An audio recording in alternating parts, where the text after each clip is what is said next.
Hello and welcome to my channel. Today I'm going to show you how to make this natural herbal shampoo using simple ingredients. So keep watching until the end to learn all the details. We'll begin with phase A, which includes our surfactants. These are the ingredients that are going to cleanse their hair. I'm using Decyl glucoside, cocoa betaine, and sodium cocoyl isethionate, which is ECI. So now combine all the ingredients in phase A together and mix well until the ECI is fully dissolved. This might take a little time, so be patient. Decyl glucoside is really gentle. It's a blend-based cleanser that won't strip away your hair's natural oils. ECI gives the shampoo a rich, creamy lather, but it's still super gentle on the hair. And cocoa betaine helps boost the foam, conditions your hair, and reduces any irritation. Now let's move on to the phase B, which is our water phase. In this phase, we have Propanediol, which acts as a humectant to keep moisture in the hair. You can substitute it with glycerin if you prefer. We also have Xanthan Gum, which is our thickening agent. This is gonna give the shampoo a smooth consistency. And finally, we use herbal water, which adds extra nutrition and benefits to the formula. To start, mix the Xanthan Gum with the Propanediol or glycerin if you are using that. Stir well until well combined. Combining Xanthan Gum with Propanediol before adding it to the water helps prevent clumping and ensure that the Xanthan Gum disperses evenly throughout the mixture. Now I'm going to measure out the correct amount of herbal water I need for this recipe. And as usual, you will find the recipe with these measurements in grams in the description box below and also in the black box that comes with this video. For this herbal water, I'm using henna, shikakai, brahmi, and neem.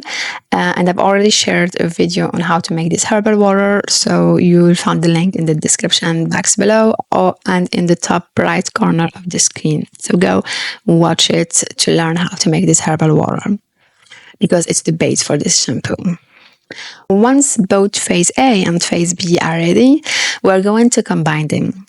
Slowly pour the surfactant phase into your herbal water, then add the Xanthan Gum glycerin mixture. You might notice some lumps from ECI and Xanthan Gum. That's why we need to heat this to make sure everything is completely dissolved. So now gently heat your shampoo base using the double boiler until everything is fully dissolved, particularly the ECI and the Xanthan Gum. Once dissolved, remove it from the heat and stir gently to avoid creating bubbles. Cover the mixture and let it cool to room temperature before adding the heat-sensitive ingredients.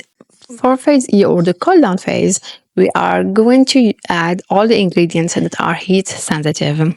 For this shampoo, I'm using Panthenol, or provitamin B5, which hydrates, repairs, and adds shine while reducing frizz.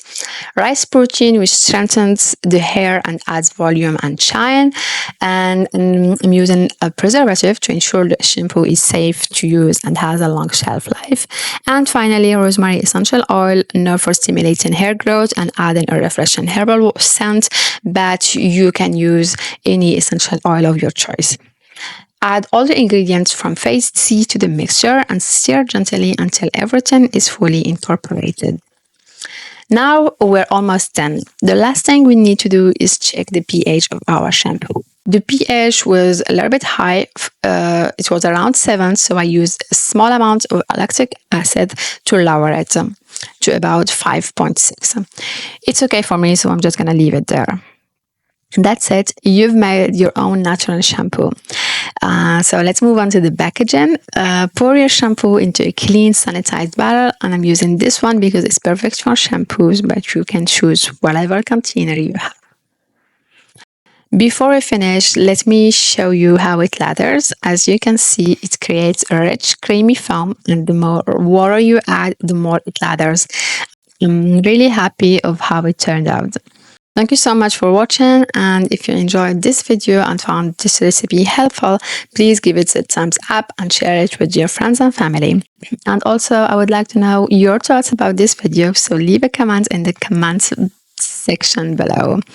And if you'd like to see more videos like this one, make sure to subscribe to my channel and activate the notification bell so you don't miss any of my upcoming videos about homemade cosmetics and natural skincare. So until next time, thank you and bye.